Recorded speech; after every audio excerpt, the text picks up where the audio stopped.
Olá, tudo bem? Muito boa tarde. Hoje é quarta-feira, dia 19 de fevereiro de 2014. Seja muito bem-vindo, seja muito bem-vinda. O Jornal Futura está no ar.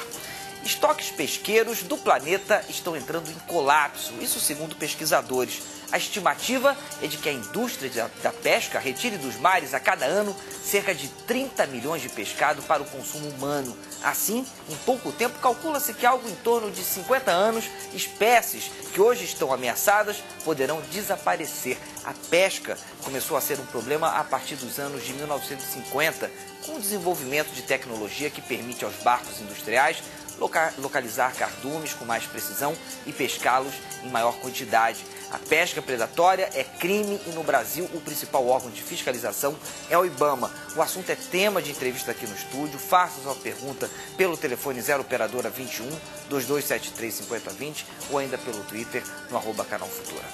Veja agora os destaques do nosso jornal. Na terceira reportagem da série especial sobre intervenções urbanas, o poder da palavra como ferramenta educativa por meio de uma intervenção. A gente quer propor a reflexão, a gente quer instigar essa ruptura no cotidiano mecânico das grandes cidades, assim. O que pode ser considerada pesca predatória quando praticada por amadores? A pesca predatória ela tem a característica da utilização, um exemplo, de redes, né, com malha inferior a 100 milímetros, né, e ela acaba retirando do ambiente aquático exemplares que não atingiram a maturidade suficiente. E veja ainda a nossa dica de literatura no quadro Toda Leitura das quartas-feiras. Um conto fantástico de Ireland, dentre outras histórias de arrepiar, está na antologia da literatura fantástica, organizada por 3 grandes nomes da literatura argentina, que tem entre si um dos maiores nomes da literatura ocidental, Jorge Luis Borges.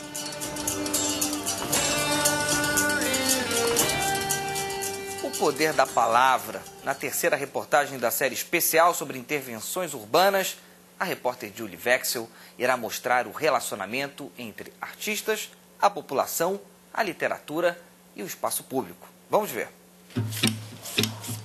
A pior coisa que a arte pode ser, pra mim, na minha opinião, é inofensiva. A gente não quer apaziguar, a gente quer questionar, a gente quer propor a reflexão, a gente quer instigar essa ruptura no cotidiano mecânico das grandes cidades, assim. Na verdade é desmilitarizar e democratizar a coisa e deixar para todo mundo, tá ligado? Eu falo assim, nós somos umas prostitutas da literatura. Então leva um poema, vende, entrega, financia, dá. Todos os personagens que eu crio para as ruas tem que ter uma ligação às ruas. Socialmente, acho que minha questão é essa, dar uma voz para os que não têm vozes, né?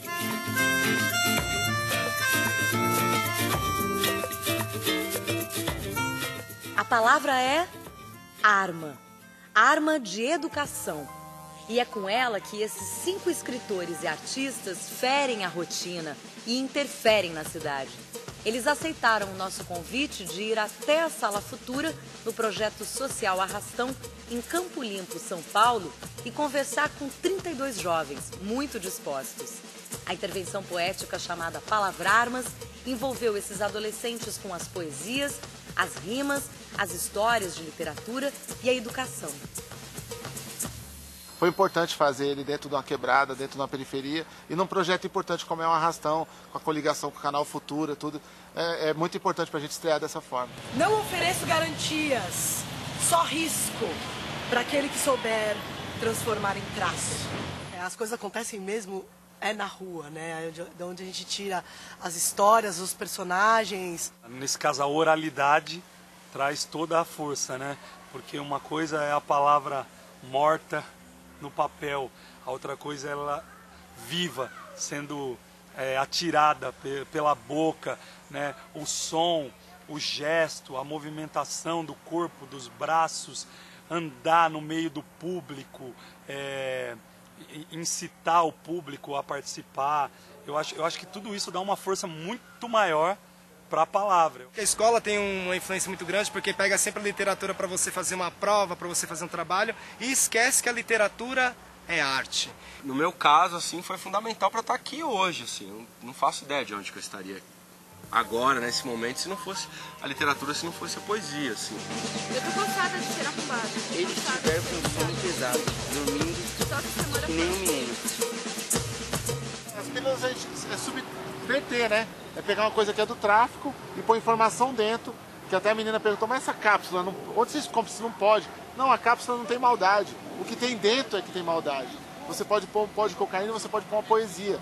Você pode pôr um comprimido para salvar ou para dar depressão. Então a nossa ideia é trazer a cura, através da mesma cápsula que a gente vê jogada na periferia. Que essas cápsulas, que quando a gente achar futuramente, sejam porque tiraram a poesia de dentro para ler.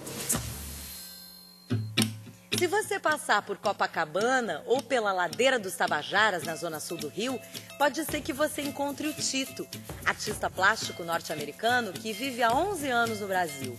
Ou talvez você encontre o Zé Ninguém, personagem que tem a sua vida roteirizada pelo Tito nos muros da cidade.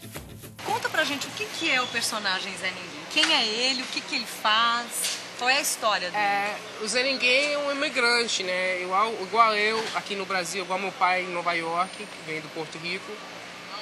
E é um jeito de se ver um peixe fora da água, né? Tipo assim, se acostumando com as coisas locais. Ele tem uma história que a gente não sabe, né? Tipo assim, de onde ele veio, qual é a cidade, o que ele fazia. Ninguém conhece essa história. Ninguém conhece, então tem uma coisa de interesse que ele gera por causa disso. Aí eu vou mostrando aos poucos, né? Eu queria que os quadrinhos de rua fossem uma coisa global, que toda cidade no mundo teria uma equipe de quadrinhos de rua que podia ficar contando histórias, abordar assuntos que eles acham que precisa mais atenção e ganhar para fazer isso, né? O Cauê também usa as paredes para imprimir a palavra e fazer poesia urbana.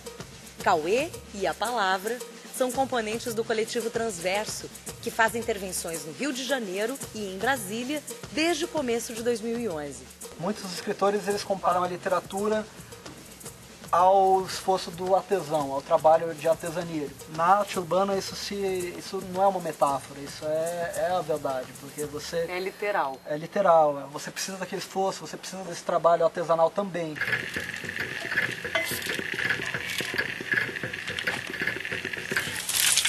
Essas frasezinhas que são ótimas, que a gente está sempre pensando, ela bate de um jeito que quando a gente lê, ela bate de outro, quando a gente lê a segunda vez, já bate de outro jeito quando a gente lê a terceira. Nessa parede aqui, eu não conheço todas as pessoas que falaram, algumas eu discordo, algumas eu concordo, mas algumas eu não sei o que está dizendo ou o que gostaria de dizer, mas eu quero dialogar, de acrescentar no espaço urbano um novo discurso também, uma nova proposta da utilização desses lugares, assim. O campo da arte, ele também é o campo da imprevisibilidade, né? Então, às vezes uma fagulha, uma centelha pode declanchar assim uma guerra nuclear, né? Pode realmente mudar tudo, né? E eu preciso acreditar nisso, né? De grandes transformações a partir de pequenos gestos, né? Isso é uma premissa que eu tenho para mim como artista, como docente, como cidadão. E nessa ideia de pescaria ou de semear algo e tentar colher um fruto, a gente também nunca sabe qual vai ser o resultado, né? A gente fica torcendo para que esse trabalho germine, para que influencie novas pessoas. Para conhecer outras ações poéticas e literárias desses grupos, anote os sites do Palavrarmas, ferrez.blogspot.com, do Tito na Rua é www.titonarrua.com.br e do Coletivo Transverso é coletivotransverso.blogspot.com.br. A produção da série também realizou um concurso fotográfico sobre intervenção urbana. Os 5 vencedores estão acompanhando a exibição das reportagens aqui no Jornal Futura. Vamos ver a terceira.